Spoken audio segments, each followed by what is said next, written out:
everybody. KC0 VI Tom. This is Katie Zero, TLJ Joyce. We are here at Interstate Park in the big metropolis of Mitchell, Iowa. Woohoo, not many of us here. It is a gorgeous weekend. It's about 75 degrees, very light wind, and we're out here on the dock. And Woo! want to see? How many wants to see TLJ take a swim? We are probably number 5 camper out here. We got a couple boaters. It is just I guess it's a gorgeous weekend for camping. For everybody who puts their trailers away and their rigs away that Tuesday after Labor Day. Told you so, told you so. You should. Yeah, it is just gorgeous here. Oh, there's a collie dog over there that may end up missing tonight. Oh yes, we might take her home. He's on a rope and he doesn't like that. So, spin around here. We're over. Made a cardinal rule. One of my rules I do not like to break. We park next to the playground, but there's 2 campers here with kids. And these kids are very well behaved. I have to say kudos to the parents. I mean, they're out there having a good time. They're not yelling, screaming top of their lungs. They're very respectful. When they came by the camper, they made sure their 2 had a wide berth. Didn't say much. Maybe they know about stranger danger on the internet. I don't know. Anyway, come along for the adventure. Unless you got something else? No, I'm just enjoying myself. Oh yeah. When you live in a small town, St. Ansgar is roughly 1,100 people. It makes shopping very interesting.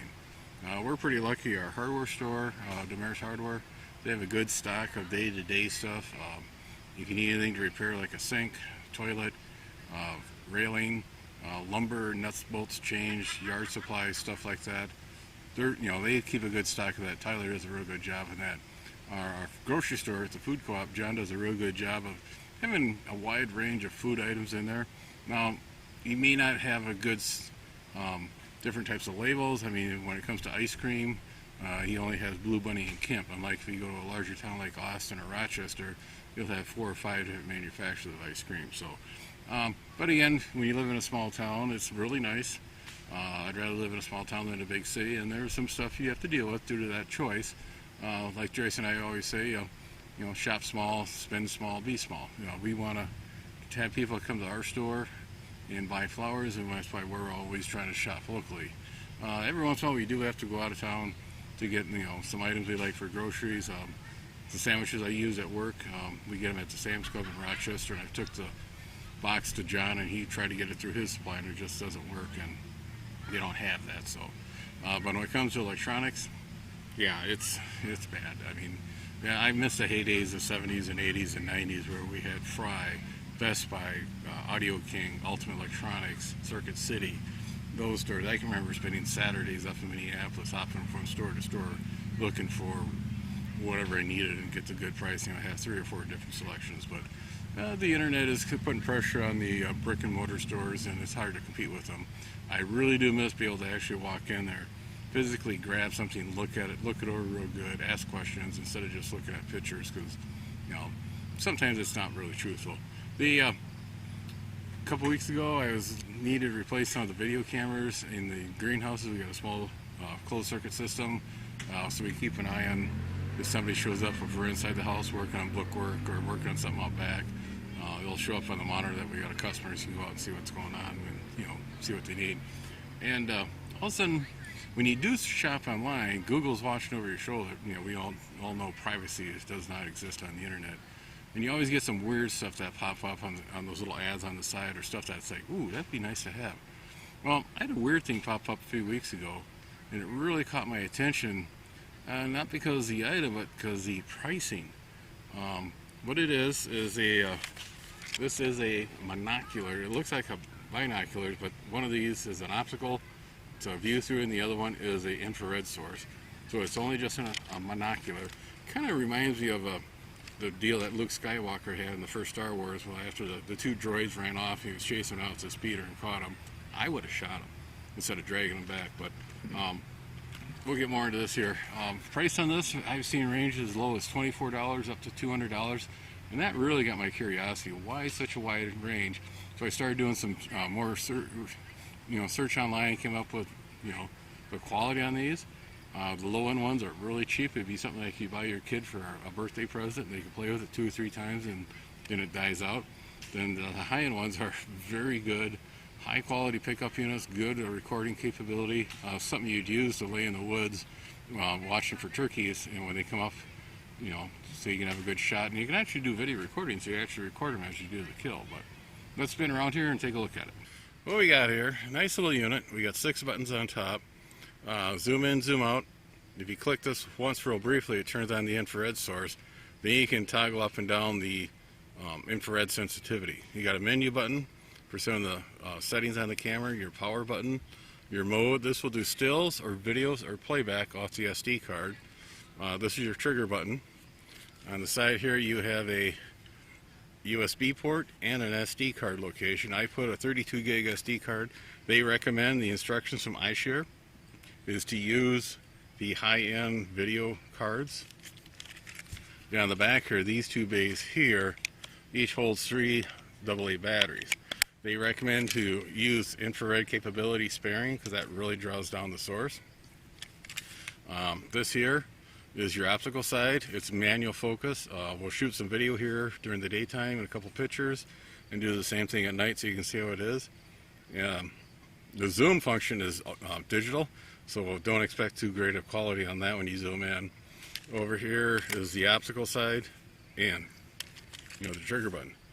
When we turn it on, it does go through a little self-test and puts a little logo on the display so you know it's working. Then we get it, see if we can pull in here a little bit. And if we click this once, it does go into infrared. Big thing, you can tell it dropped color and is now all black and white. If we hit the other button, we'll go back into our normal mode, and if we hold it down, it will zoom in. Again, digital zooming, it's not going to be the greatest. It will zoom out. And then you got the menu button. So you can do a lot of different settings, stuff in there, format the cards. And then over here you got the mode buttons. We're in video, stills, then playback. There's, I do have a couple shots on this right now. Then the button here is to do it. It's not bad. You look through here. It'd be nice if I had smaller glass and maybe pick up here cheaters so I can actually get my head in here so you can see better. This is a kind of like mid-range. I paid like $90 some and there's another $12 to get it shipped in. Kind of neat. It does have, get up here. It does have a tripod mount, so you can actually put this in a tripod and a little more stable. So total price when I finally got it to the door was about $102, $104. And when you do turn it off, the same thing happens. It does go through a little shutdown menu on it. So not too bad for the price. The reason I was kind of interested in this is besides the capability of doing videos and stills, infrared, be able to take some shots at night. A few years ago I was at a storm class and the instructor was out of the Minneapolis market and he was talking about the price of these infrared units are coming down. I can remember back 10 years ago they were almost $1,000 and now they're $100. He says it'd be kind of interesting how they work at night for storm spotting. And I had picked up a Bushnell Monocular. I should probably get that and do a review on that. It's still a good high quality unit. Really careful how we use it. And yeah, at night you can see the storm clouds, you can see them churning, you can see the wind moving the trees, except for lightning. Oh, that feels like somebody poke you in the eye when you get a lightning bolt when you got one of these up to your face. So again, be careful when you look at these. Don't buy the cheapest one. The quality isn't that great. Remember, you get what you pay for. But in reality, this ain't too bad. We'll do some shots here around here in the park, and again at night, we'll throw them in here. Let you guys decide. Again, keep an eye open to these. These aren't that bad of a deal. I'm gonna get in the Millennium Falcon and fly around. Here we took a shot of the playground equipment during the daytime. Very good picture quality. At night, the playground was underneath of street lights, so I shot this pavilion. It's not bad. Here we shot some video of that playground equipment. We'll swing over. Video is fairly decent. The unit being so small, it's hard to hold still. And now we're doing the digital zoom in. As you can see, the quality drops off with each click of the digital zoom. You can also tell each time I hit a button, it shakes a little bit. Having this on a tripod would be better for operations. I'll rock the zoom, or the focus, excuse me, in and out. As you can see, you can really tell when you're out of focus. Here's the same area at night with the infrared turned on. The emitter does throw a lot of light out there. Then I swing over to the tree line. As you can see, it drops off the amount of light coming back, so I didn't bother zooming in because we'd just be zooming into darkness. As you can see, the qualities, it's usable, okay? It's not the greatest thing, but again, when you buy the middle of the road stuff, what do you expect? The more often you use it, you can actually feel better how to focus it. You can see the detail change and the crispness, and it goes soft. Nighttime capability, I was really impressed by it. Daytime, a little weak, but again, it's not bad. It's low cost enough where you can throw it in the car so you have it when you go out on a storm call. You watch the storm, be able to zoom in a little bit, see any details of the storm, takes the shots of it, and afterwards, if there's any damage at night, or if you're just trying to look around at night for a little doggy who walks off the path and doesn't respond to her call like she's supposed to, that's what I mainly do it. Yeah, if you have a black dog and it's dark outside, like I says, this is something you should look into. I mean, it is usable.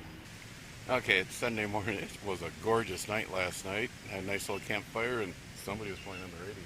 Yes, I did very well. A lot of perks on the air. She was working the radio all Saturday night, and got up this morning and started working the radio again. So a lot of traffic out there. Oh, there is. A lot of festivals and stuff like that. It's kind of cool. I was out here having morning coffee, and there's a bald eagle that was flying up and down the Cedar River, snatching up, I think it was fish. Yeah, I think so too. Yeah, kind of cool. Yeah, I sat and watched him for quite a bit. So we'll wrap this up. We'll continue on a little adventure around here in North Iowa. Yeah. 7-3, everybody. Have a safe fall. 7-3. Be sure to tell your friends, neighbors, other hams. Subscribe, hit that bell to get notification when new videos come out. Add comments below. 7-3, everybody.